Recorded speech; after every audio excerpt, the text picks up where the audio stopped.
Hey Calvary Church, it's Pastor Smith, and I hope things are going well for you. There's always been a belief of mine that there's power in a multitude of voices. And I know that with the internet you can access any number of voices and allow them to speak into your life. But I want to be intentional with the ones that I allow to speak into mine, as well as the ones that I want to present to speak into your life. And so with that being said, I'm going to present to you over the next few days a two-part series by Brother Matthew Johnson. Matt Johnson and I are friends, only go back about 8 or 9 years. We met while we were serving on staff under Brother Brian Kinsey at First Pentecostal Church. But Matthew Johnson is he's a graduate of Georgia Tech, a graduate of Urshan Theological Seminary, and the founder of secondchairleadership.com, a good friend of mine, one I value, and arguably one of my favorite speakers. And he did a message. In fact, the audio that I'm going to present to you was recorded back in 2013 while we were in Pensacola, and the title of it is Interruptions. He talks about the interruption of life. And it's a lesson that I think is valuable. I think it's pertinent, and so I encourage you to listen to it. I know it's an hour-long block, and we'll have another hour-long block after this, but I encourage you to listen to it and listen to it all the way through. I'll be back afterwards and try to summarize a little bit for you. So enjoy Brother Matthew Johnson. God bless. I want to talk to you this morning, as we'll start a little bit of a series for this week and next week, about the interruption of life. The interruption of life. There is much that goes on in life, and I want to take a look at this idea today of, what happens sometimes whenever life interrupts what's really important. Whenever life interrupts what's really important. And to do that, I want to kind of use a context of some of these shows, some of these home repair, remodel type shows that have become popular over the years. They have their own networks. Some of them were 24 hours a day. You can watch these renovation shows. Most of the shows are about 30 minutes long. Some of them are as long as an hour. And they typically show, I remember when they first got started, seems like, late 90s, early 2000s, they typically showed people doing these small home renovations, like repairing a faucet or regrouting or relaying tile or something like that. But over time, it looks like the shows grew in popularity over time, the scope of the projects that they would undertake on these shows seemed to also grow. It kind of moved from just being the weekend handyman person doing a little remodel project to becoming, major renovations and almost, kind of showing you could do these renovations for yourself, or you could, with a little subcontract help, you could pull it off. There even became shows completely dedicated. There are now shows completely dedicated to just a single aspect of renovation or remodeling. They have some shows that may focus on just redoing your landscaping. They don't ever look at the inside. They just, what are you going to plant? What are you going to grow? What are you going to put on the outside of the home? Then they have others that completely redo the decor of a home. Maybe the home's outdated, or maybe the different decor in a room or throughout the whole house just, needs an upgrade. And so they'll go in and just look at all the aspects involved of planning and design and what's the layout going to be. And it's just, these massive undertakings that definitely take a little bit more time than they seem to show. They even have, a couple shows that don't have to really do with remodeling one aspect of the house. Some of these shows have to do with completely doing away with the house. I think of like Extreme Home Makeover. I think they really should probably call that Extreme Home Do-Over, because it's like they just get rid of the old home while the family's away on some sort of vacation that they've been gifted. And then they build this complete new property from the ground up, from the foundation up. And sometimes the transformation is so extreme. The transformation is so extreme in these shows that, the end product, you couldn't identify, you couldn't tell what the starting product was like. It's just so radically different. And they show you the before and the after pics. And it's just, it's incredible, the transformation that can take place on some of these properties. To me, one of the amazing things about all these shows is that no matter how difficult the job is, they can always get it done in 1 hour. Right? Because that's what they've got. They've got 1 hour. Now, I know these shows are not trying to mislead people. They're not not trying to say, hey, and you can do this job in 1 hour too. I don't think that's the case. But they, the constraints of programming and the limited showtime that they're given, they realize whatever they do, if it took them months and months and months to do it, they got to cut it, splice it, edit it down to an hour. Sometimes even down to 30 minutes for it to air. My brother had an experience one time with one of these shows. I don't remember actually the name of the show. I think it was a show that aired on the Home and Garden Network. And he got contacted, he and his wife, because they were going to do a little bit of a remodel job out on their porch. They had a hot tub. And so they got contacted, and I don't remember all the details, but basically when it came the time, for them to shoot the remodel project, the crew came out, and the host of the show, the face of the show, and I do not remember the guy's name, but apparently he had a pretty popular show on Home and Garden. He's there. And they got to, get the footage they need to show what they want to show. And, he's the face, he's the expert. And he has to get the shots where he's explaining, now what you want to do here is and what kind of pipe you want to get. I think they were installing some sort of a rinse-off shower near the sauna. So he's, talking about the different options you can have and how you want to run your water line. And you got this electrical, with the sauna here, and you got to keep it all and how you ground it. He's just the expert. And I remember laughing because my brother told me about it. He said, that guy actually never did one bit of the work. He would just go out in front of the camera and, he looks like he's got his parts there and what you got to do and what you want to do. And then they'd shoot that part and he'd step away. And then workers would come and actually do what he had just said and assemble it a little bit. Then he'd go back in and shoot, look like, okay, well, what we've got here, partway through the project. Never got his hands dirty. And that was pretty comical to me.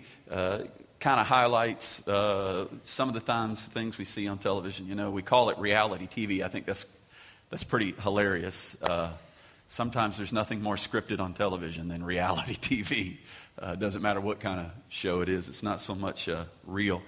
And the reason I would say it's not, a very good depiction of reality for me personally is because in my world, whenever I set out to do one of these fix-it projects, which my wife would tell you is very few and far between.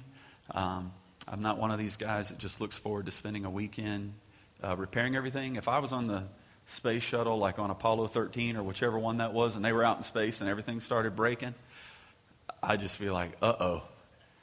Do you all know the Lord? Let's just go ahead and make our peace with the Lord. But every now and then, when I decide, okay, I'm going to do this, I'm going to fix this thing or install this, it never goes like it does on these shows. It never goes perfectly. I'm the guy who bought the wrong size drill bit or nails or screws or fasteners at Home Depot, and so now I'm back in line at Home Depot, hoping they'll let me. I've already opened the package and realized this isn't right, and I'm hoping they'll let me exchange it or return it so that I can try to get what's right. If I was the star of one of these shows, most of the show would be filmed with me standing in the return line at Home Depot. I just, in And probably if they said something like, well, you got an 8 penny and you need 12, and I'd say, well, I don't think I used pennies at all. I used a credit card. Just kidding. I at least have enough sense about that. I was raised by a father who made sure we understood penny count in nails. But still, I never, it's just so frustrating because for me, I inevitably don't get the thing that I need, and then worse than having to go back to the store because I don't have what I need, is when I hit a snag in the project and I'm just standing there kind of looking at it because I'm thinking, I didn't expect that. Started drilling in the wall and it's like, oh yeah, there's stuff back there. What am I going to do now? Because right where I wanted to put this thing, there's a pipe or wiring, Maybe it's okay if we just put this metal towel rack over the wiring, As long as you don't touch the actual metal, you'll be fine. Just grab for the towel. Anyways, my experience is I stand there and I look at it and I'm baffled. And then the job sometimes goes on hold. Goes on hold indefinitely. I definitely would not do well at some of these shows. You would tune in for what should have taken an hour. It'd be a whole season. A whole season of installing or putting in one thing. It's just, I don't know, it's not necessarily incompetence. It's just one of those things that whenever some people, I tell you who I envy. I work on staff here with Ben Smith. And Ben is just one of those guys. He's got the gift. I think he actually gets warm and fuzzy feelings whenever somebody says we're going to have to remodel. He looks at something, and I guess in his head, he's already got it all going. And if he hits a contingency or whatever, oh man, now it's just really starting to get exciting. It's not working out the way we thought it would, And I'm thinking, man, let's break for lunch and go to Smokies. But it's just, I don't know, it's not my forte. If you're into that sort of attempt at renovation or remodel, have you ever started something and then not finished it? Have you ever sort of said, okay, well, here's going to be sort of phase 1, phase 2, phase 3, and you were just happy to get to phase 1.5? And you were like, let's just kind of leave that for right now, and we'll move the other phases into long-term planning. Or maybe like me, you start it, and you don't finish it because you didn't anticipate the timeline. You thought, oh man, we're going to knock that out in, an hour. And an hour has drug out to be a whole day. And you're thinking, I cannot give my entire weekend to this thing. And so because the timeline is much longer than you anticipated, you just sort of put it on hold. For me, usually the timeline is established, by my supervisor. My supervisor's the other person that I live with, the other adult that I live with, who has strategically positioned herself over things like access to the food and clean clothing.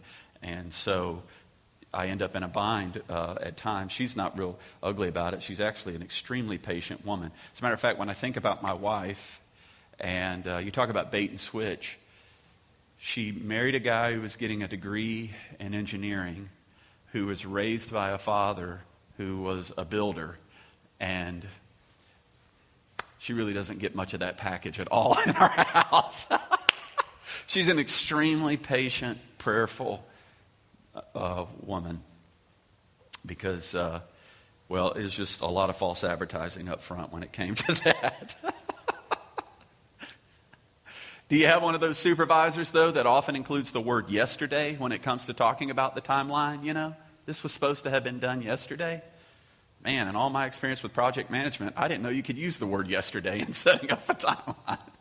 That sort of breaks the space-time continuum, doesn't it? But when it comes to most of my projects, that's pretty much what I do need. I need something to break the space-time continuum because it's going to be a while before I get to it. It's amazing to me that these TV shows, though, the ones that show the experts, whether they do the work or not, or whoever's doing the work, it's amazing to me on these remodeling shows, they never depict someone in the same type of situation I end up in. Now, they'll kind of come along and show somebody who got into a project in their home, and it's some sort of renovation to the rescue or whatever. But the actual way the show plays out, the way that, if it's a normal, typical, this is the way it's supposed to go show, they don't show it working out the way it always works out for me, where the job is incomplete or it's taking longer than I thought it was supposed to. They don't show people actually trying to live their life in the midst of the unfinished project that they've started. And I'm not trying to say that's how we do it at our home. I just I don't get halfway through. I just stop at the front end and say, let's not take all that out and remodel it, because we don't want to live in that. It looks good the way it is. And anyway, so, these shows, they don't show these kind of situations. I've had many friends that, they've gotten into something and they just don't quite, whether it's the money or whatever, they have the funds to bring in a contractor, and they keep telling themselves, I got to watch, one more video on YouTube. I got to figure this out. And until I do, everything's just going to sit right there. You don't see that in these shows. You can't build episodes and seasons around projects that never work out. And I'll tell you what else you never see. You don't ever see in any of these shows what I would call normal living. You don't see these people tackling their remodel job or tackling their renovation and then ending up with some sort of distraction or disruption. It appears when you're watching the show that the only thing they really have to give themselves to in life is this remodel project or this renovation. They don't show people, working at it and then all of a sudden something taking place. I'm not talking about like an emergency. I'm just talking about they don't ever depict the disruptions of life. They don't show, like what's typical in my world, that, I'm devoting 99% of my brain energy right now to doing this. And inevitably, that's the moment, the phone rings. Or I'm giving all my attention to this thing that I've said, okay, I got to do it today. I've got to take care of it. And that's when my kids are like, I need this or I need that. And I know, with the little ones, if I don't go help them, then, a half gallon of milk's going to end up on the floor. And then I got to stop and clean that up. So I might as well just stop what I'm doing. And I might as well just go, they don't show people that are just distracted or interrupted by what all of us experience in everyday life. Nobody really gets to, unless you're just at one of those seasons of life, but even still, there's plenty of room for interruption. Nobody really just gets to say, hey, you know what? This is my project. And, here I am. And I totally get to focus on this. And nobody called me today. And nobody asked of me anything today. Or, nobody want to talk to me today because I need to keep my thoughts on this.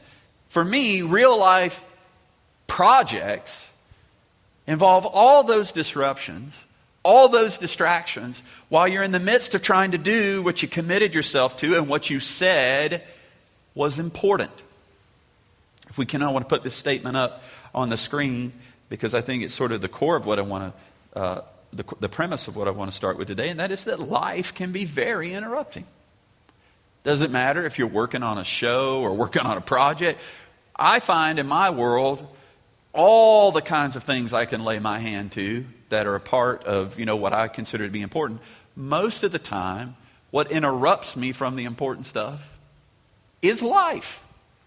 It's life, because I don't have this ability, if I could say it this way, I don't have this ability to DVR everything else, right? People get into this whole idea of DVR or TiVo today, where watch what you want to now while everything else is being recorded. And it's on hold for you, and it's waiting for you whenever you want to get to it. Well, my experience is you can't DVR every other circumstance in your life while you get to focus on what's important at that moment. Everything else is going on while you're trying to go on. Everything else has got its own deadlines and its own requirements. And sometimes, this is to me the real challenge and frustration, sometimes when we're at our best, when we're really being committed to the important things of life, we can still end up in situations where other things, because they're not on pause, interrupt us. And it wasn't because, you let that interrupt you because you're not disciplined. Or you let that interrupt you because, you're lazy or you didn't plan well or all. It's frustrating to me when it's like, no, we did cover our bases and we have been diligent. We have been disciplined. And it's not about, we should have done this earlier. It's just life. Life is interrupting.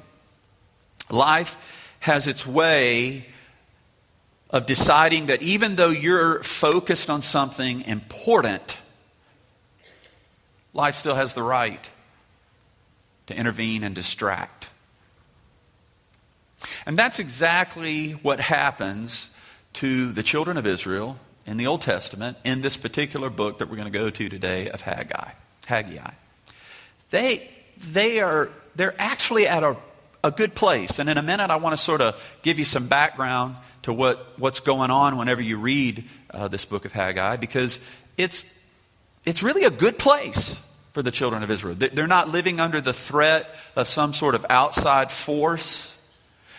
They've not decided to abandon God and, go the way of idol worship the way they had done so many times in the past. They're at a good place. The problem is, here's the problem.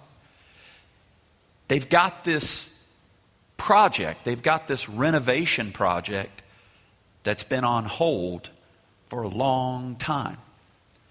They've got this remodel job that they started, and something happened. And they just haven't been able to finish it.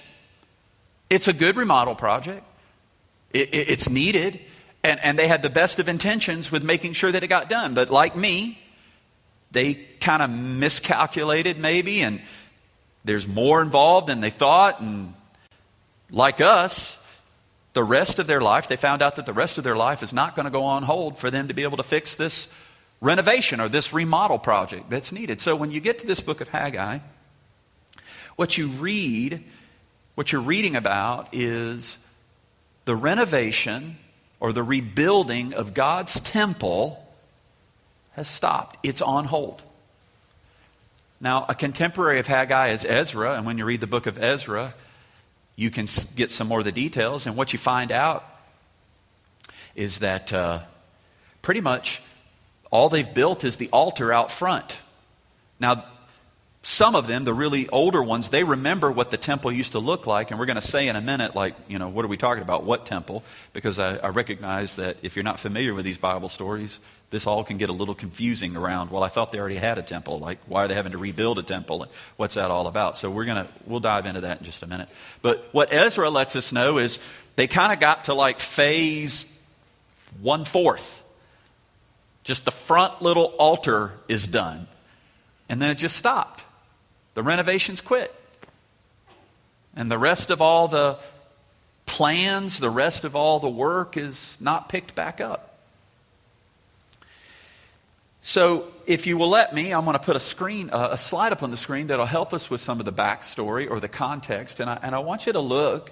I want you to look with me today. I want you to look with me at what happens when life interrupts what's important. Because just like some of those remodel projects that we're just sort of using as a parallel example, there's a project here in the Bible that's important, but life has found a way to interrupt it.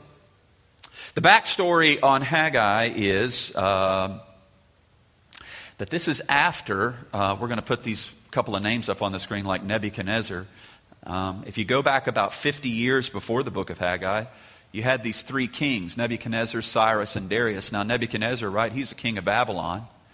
And he's a lean, mean fighting machine. He's out there when he becomes emperor of Babylon, like most, empires.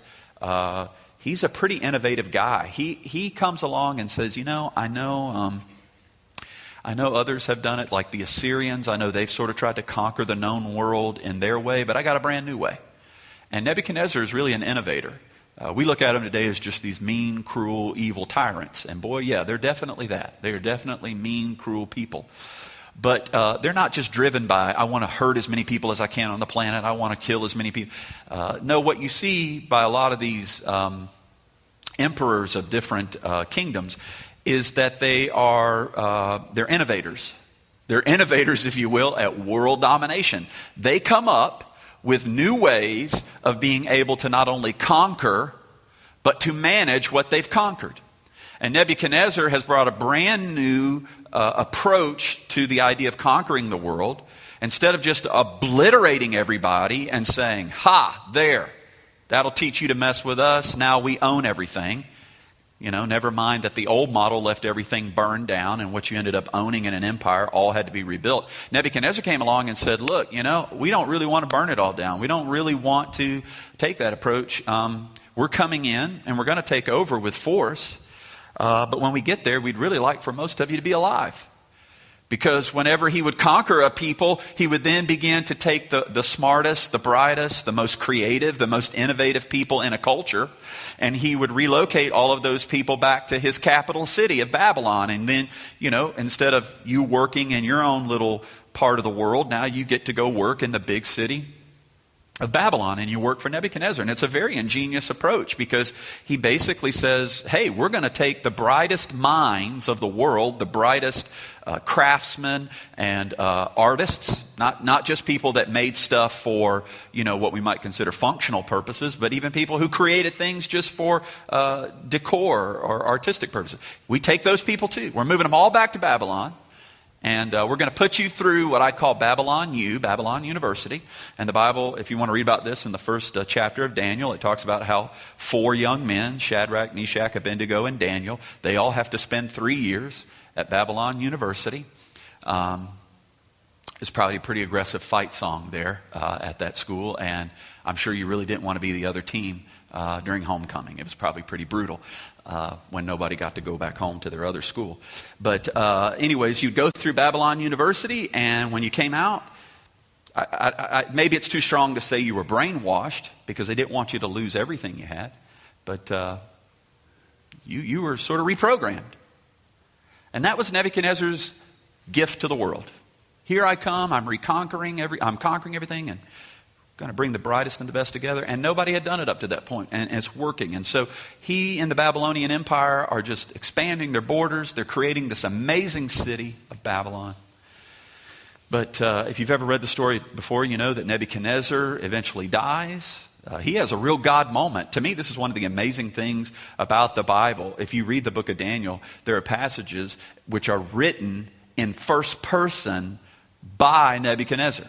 It doesn't say, and Nebuchadnezzar said. It says, and I, Nebuchadnezzar. So I doubt that he was actually the guy that, said, here, let me write this down. But it's pretty amazing that in our Bible are recorded speeches spoken by a person who really did not believe in God, a pagan, an idol worshiper. But yet, right there in our scripture is his personal first-person story about what he learned from God. And Nebuchadnezzar was smart. And when he met his match in God, even though he was out to conquer the world, when he met his match in God, which was the God of Daniel, he was smart enough to say, okay, no matter how big and bad I am, I'm not as big and bad as Daniel's God. So I've met my match. And he backed off and said, okay, well, we're not going to do certain things. We're not going to defile the things that we took from these Jewish people. We're going to set them aside.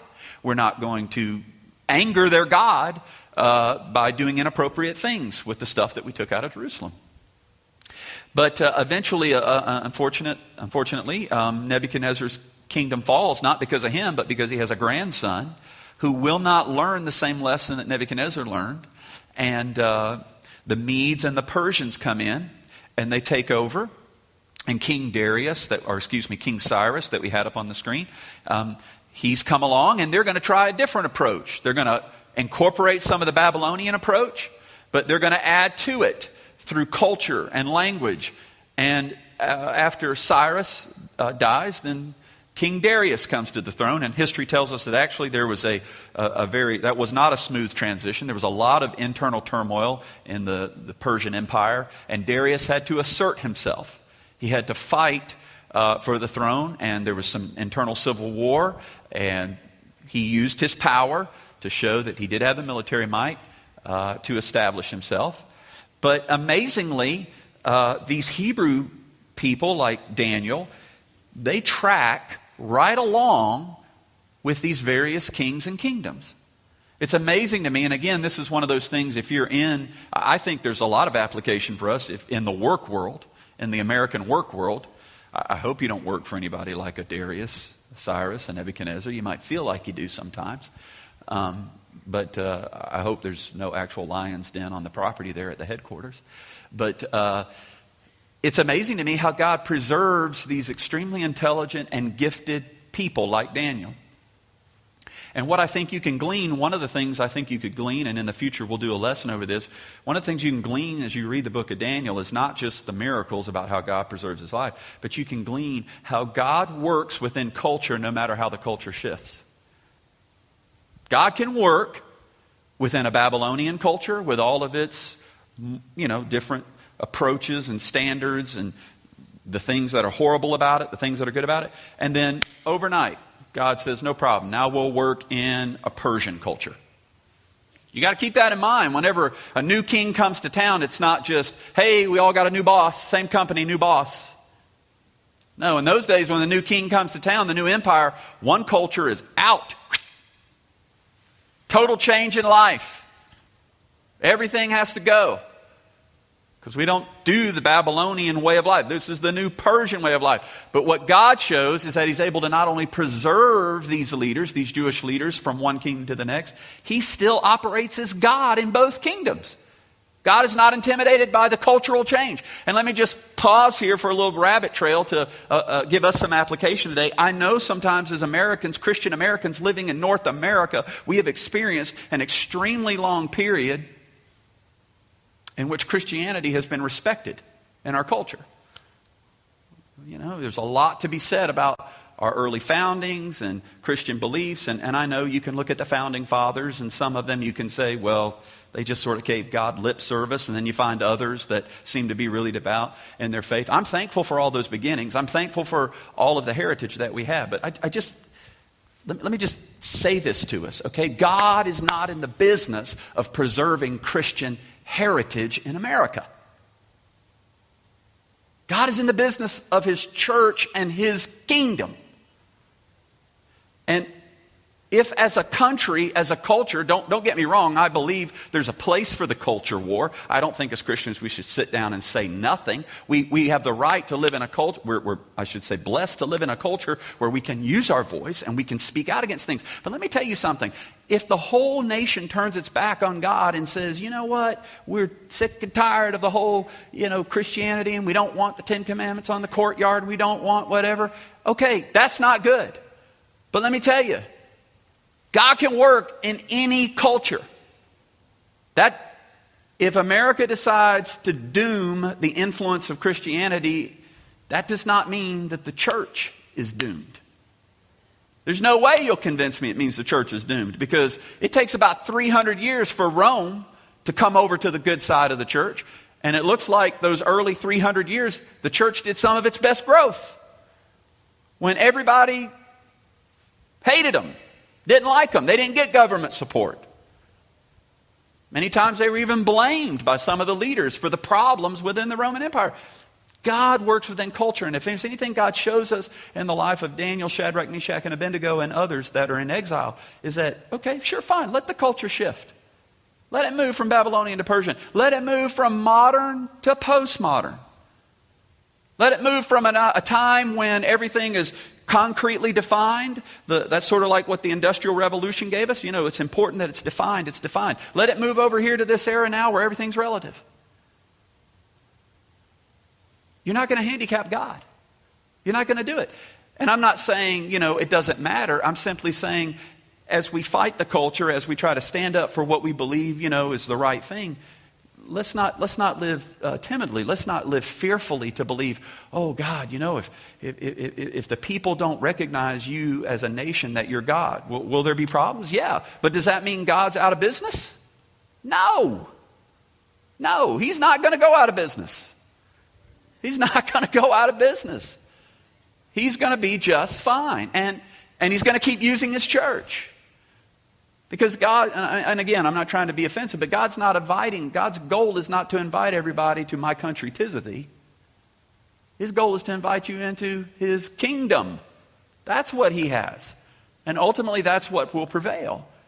And that's, as Christians, we have linked our eternal hope to the kingdom, regardless of what happens to earthly kingdoms and their choices. Now, I pray you heard me. I want to pray for our leaders, believe in our leaders. It is true. Righteousness exalts a nation. And America, or any country for that matter, it's going to be good. It's going to be better. There's going to be a blessing for them to stick with the things that God values, like justice and mercy and kindness and love. That's going to be better. But if they don't, God's not handicapped. He can still keep working the way he always has in his kingdom. So, Nebuchadnezzar, Cyrus, Darius is on the throne. Daniel's still around. We don't quite know when Daniel passes away. But under King Darius, if we can throw our slide back up there, under King Darius, God begins to work on this man's heart. And he gives a declaration, if we'll advance it just one time. He gives this declaration to say, Ezra, Nehemiah, you're free to go back to the land that you came from. Go back to rebuild. Now, this is amazing. This is just God at work.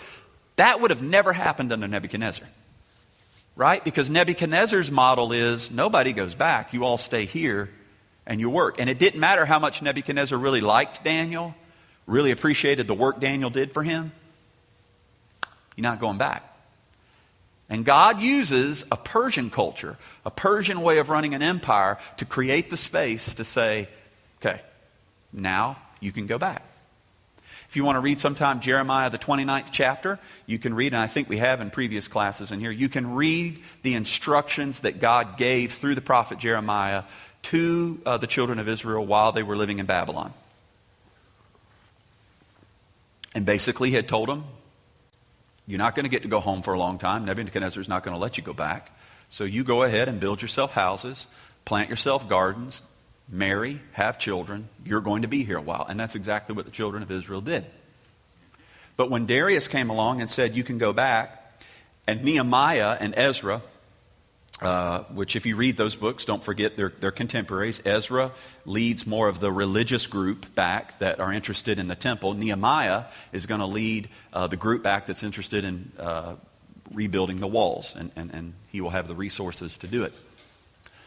But when Ezra and Nehemiah head back to rebuild, I should say specifically when Ezra heads back to rebuild, at first it gets started. We guesstimate, and you can do this by reading, I think Ezra lists out the names of all the families that go with him. Probably about 50,000 Jews go back with him. Now there's way more than that in Babylon and in the other parts of the kingdom, the Persian kingdom. But only about 50,000 go back because a lot of them have made their lives. They've made their lives where they are. And it's a risk. Nobody knows what will happen. Will it work out? So about 50,000 decide to go back with Ezra. And when they go back, like I said, they start this little project. They decide to build this little altar, and they've got big plans. They're going to redo the temple, and everything's going to happen the way, they think this is it. This is part of the restoration. And then it just all goes on hold. And it doesn't go on hold for just a little time. It goes on hold for years, and it's during those years God raises up two prophets. Most likely both of these prophets were alive in the Persian Empire and had traveled back. As a matter of fact, I think Ezra lists them both as being a part, as having traveled back. God raises up Haggai and Zechariah. Haggai and Zechariah. So when you're reading in your Old Testament, Haggai and Zechariah, these prophets are specifically given to the children of Israel at a time where they've put their project to rebuild the temple on hold. They are there to lend their voice to the people, to stir them up for something that should have already been done. Now, when you see a construction project on hold, when you drive by and you see a commercial property or a residential property and it's obvious, okay, wow, they started that, but something happened. I don't know. It's all sort of just been the way it is for a while. Usually the first thought that comes to mind is they must have run out of money. Right? We've seen way too much of that over the past few years. You can take the slide down now. Thank you, Vicki. We've seen way too much of that over the past few years where things come to a grinding halt because nobody really knew how bad it was going to get or what was going to go wrong. And they tried to get something built in time and maybe could get themselves going, and didn't happen. So there it sat, gone into foreclosure. What's amazing about this time in the life of the country of Israel is they've got this altar, and they've got some, maybe some stakes, some plot plan. It's all laid out and surveyed a little bit, not totally and completely. But when you walk by and you see just the altar and nothing else is being built, their problem is not money. They're not out of money. As a matter of fact, they are absolutely replete with money. If you read the decree of Darius, when he sends them back, he sends them back loaded for bear. They got all kinds of stuff. So if you visit the country at that time, you're not going to hear anybody say, well, we started the temple, but we kind of had to put the project on hold because we're trying to raise the money. We're going through a building program, and we got to get this thing going again. That's not the problem. Haggai chapter 1, verse 9. Haggai chapter 1, verse 9. This prophet tells us what the problem is. This is why the temple is on hold. Haggai chapter 1 and verse 9.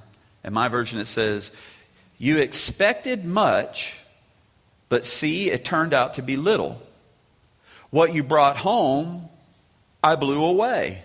This is God speaking to them through Haggai. Why, declares the Lord Almighty? Because of my house, which remains a ruin, while each of you is busy with your own house. This is why what's most important, the temple of God, is not completed in Haggai's time. Because the people have allowed life to interrupt what was so important. They've come back to this place, and we can see by reading, Zechariah or Nehemiah, we can see other pictures than what Haggai shows. And yes, it appears that at the onset, whenever they got back and they started to lay their hands and they had excitement and they were like, you know what, let's do this. There was some opposition. There were people in the area that said, whoa, why do you have the right to take this land? There was some opposition to their construction project. There was some difficulty in making sure that they could all work together. Sometimes we oversimplify what it means to have been a Hebrew.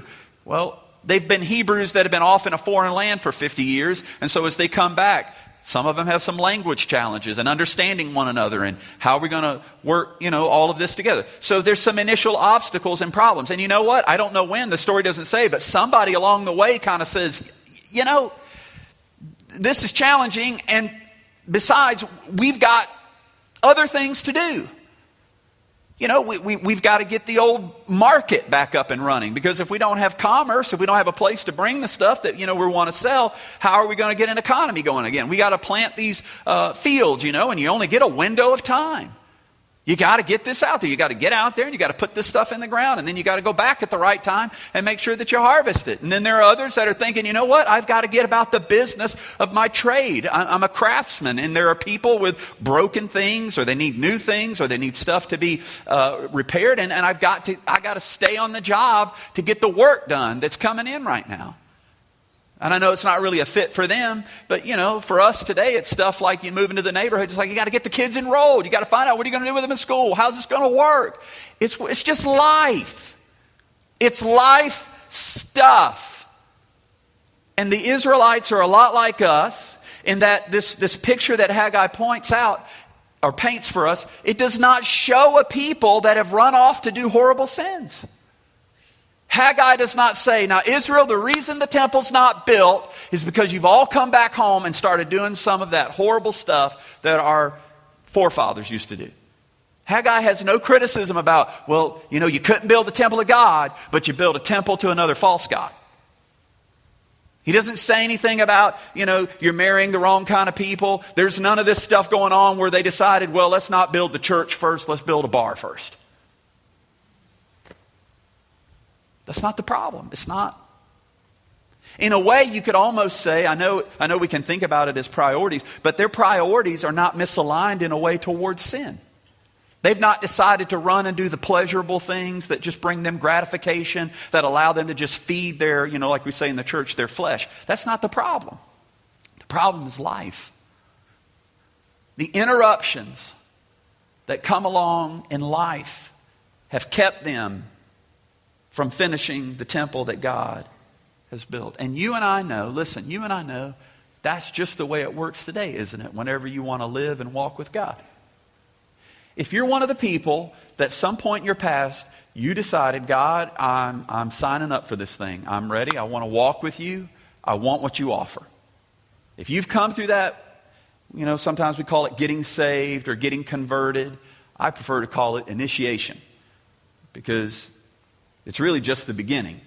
But if you've been through that place in your life where you've repented, you've been baptized, you've got God's Spirit, and you signed up and you said, I want to do this God's way, then you know what it's like after you walk with God for a long time. If you're really trying to stay committed to God, you're not trying to give up on living for Him, then you know it's not really the bad stuff of our culture that ends up distracting you away from the important things of God.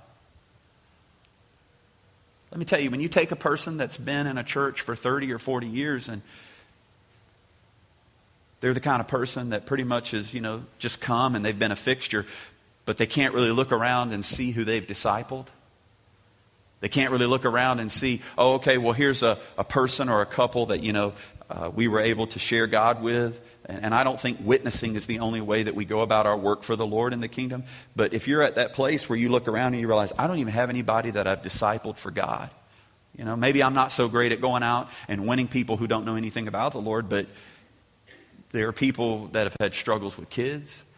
They've had struggles with their marriage. They've had struggle with employment. Struggles with their own Christian or character development. Can you look around and say, yeah, this is not just a person I gave a piece of advice to, but this is a person, or that's a person, or there are a few people over there. I have done life with these people. We're close not because we go to the same church and we like some of the same things, but we're close because we've walked through a few seasons of life together where there was just a bond developed.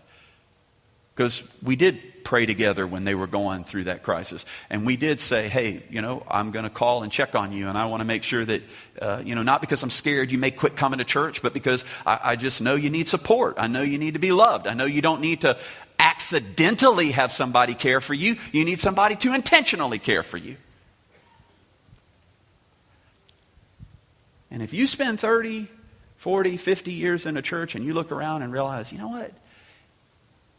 I've had some social connections, but I really haven't had any discipleship connections. There's nobody that I've really done life with to encourage and try to help grow. There's nobody that really looks at you, that you've allowed to help. My guess is it's not because you secretly run off to the casinos every time you get a chance. My guess is when you look around and there's nobody really, it's not because you're, running a meth lab and you're just keeping up an image and you don't want anybody to know how much money you're making on the side. For most of us, the longer we've walked with God, once we've made that decision that I'm sticking this out with God and I want heaven, for most of us that are in that category, it's not really all those horrible, egregious sins in life that tend to distract us and draw us away from what's important. I'm not building a little idol shrine in my backyard.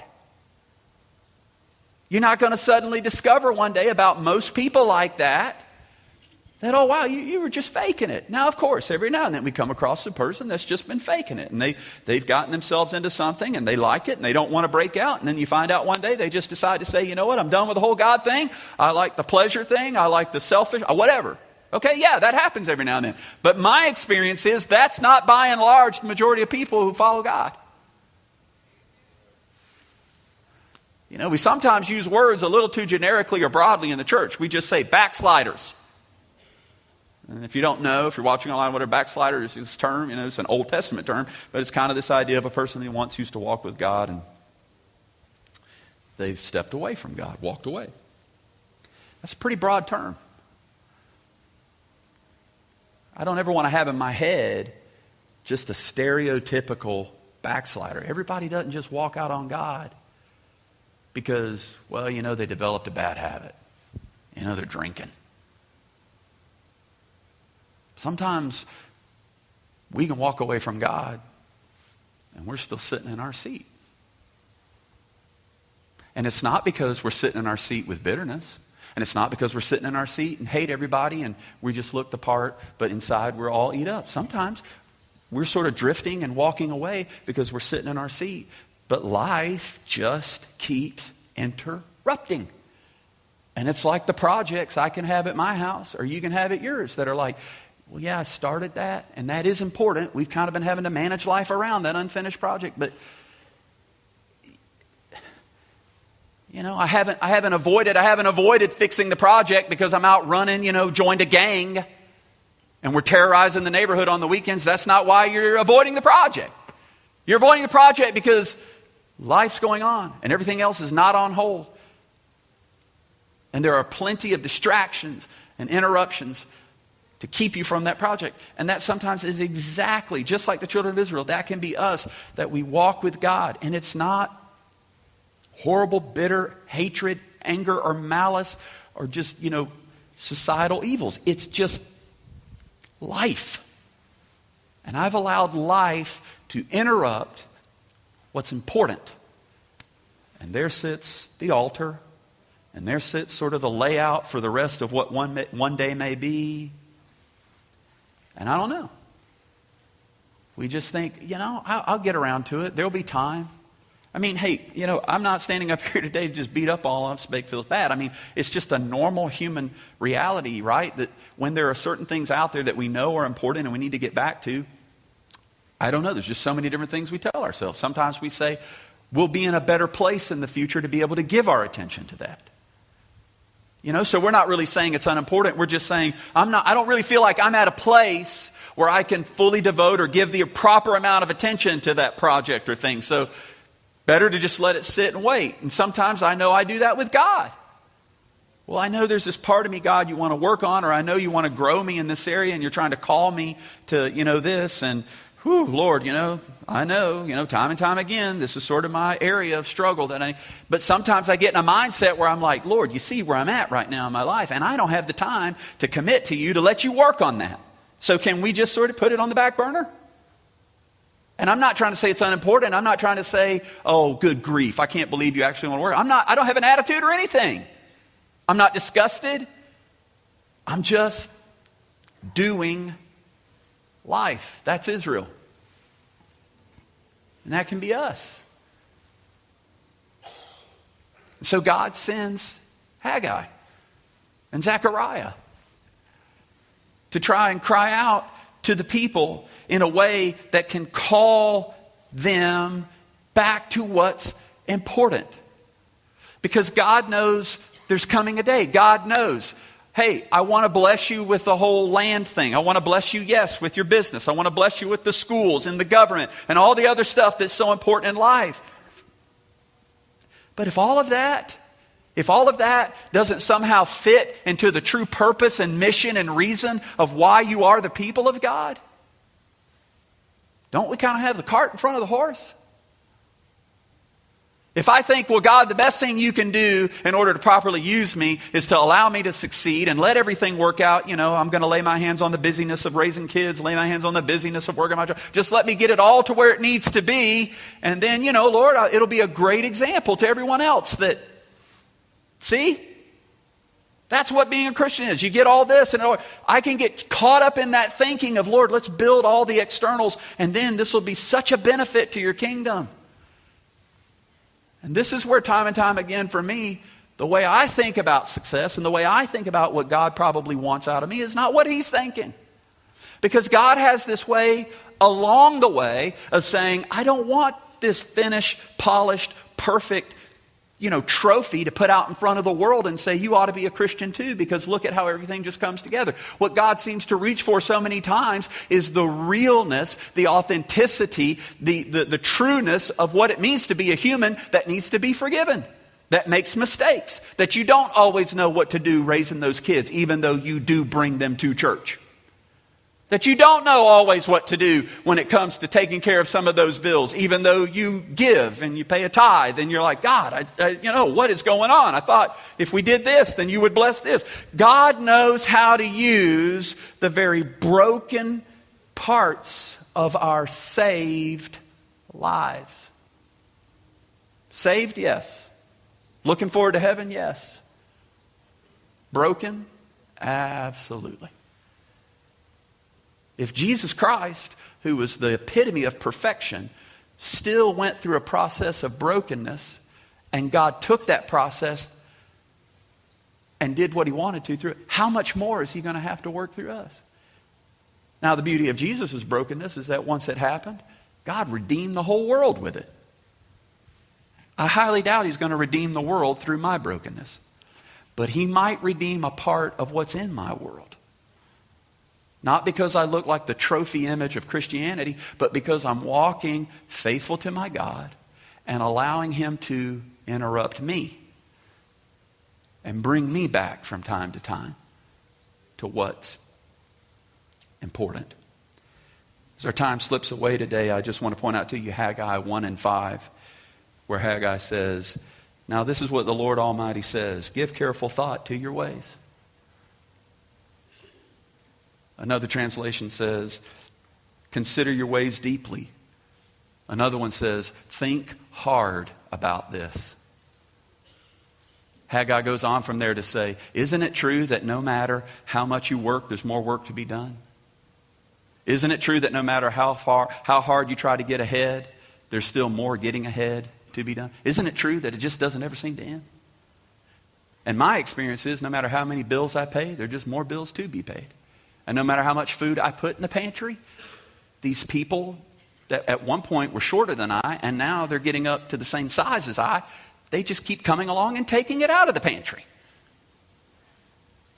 It's a vicious cycle, right?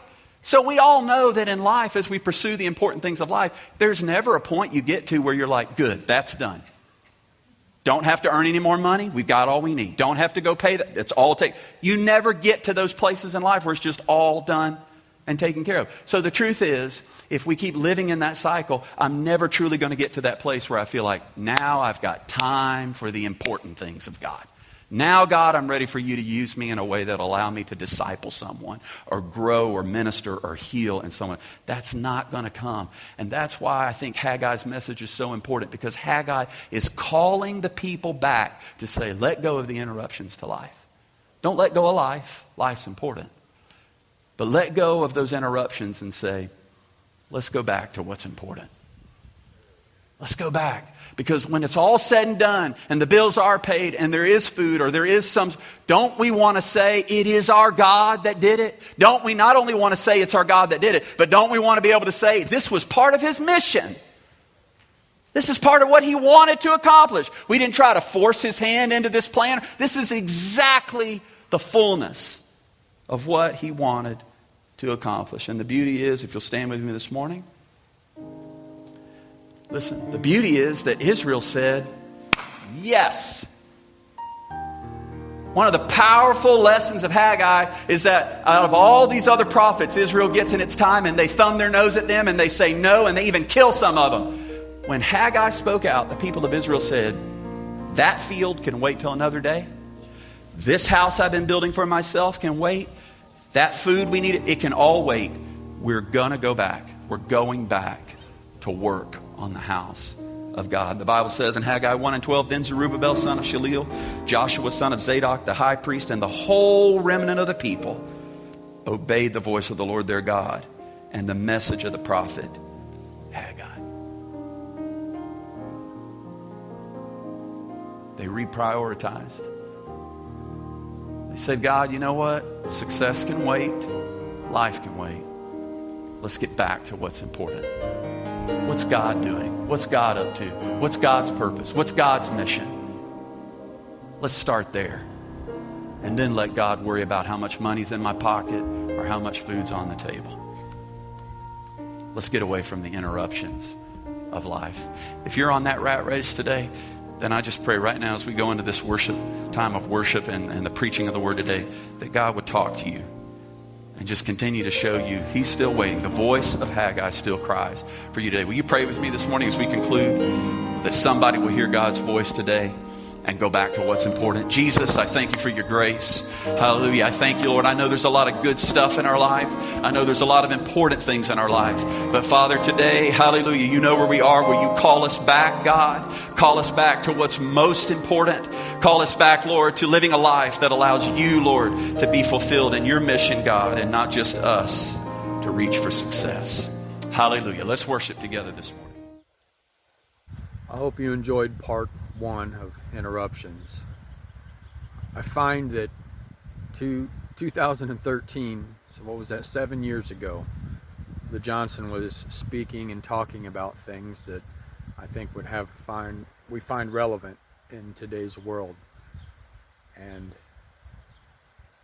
there are so many things I feel that Brother Johnson talked about, that whether you've been in church your whole life, or whether you have constantly pumped the brakes or kind of paused your commitment, your initial commitment to this way of life, to this faith in God, I think we can identify with so many different aspects of putting something important, putting a God thing that's so important on hold for whatever reason. I mean, and excuses are easy to find. They're always there.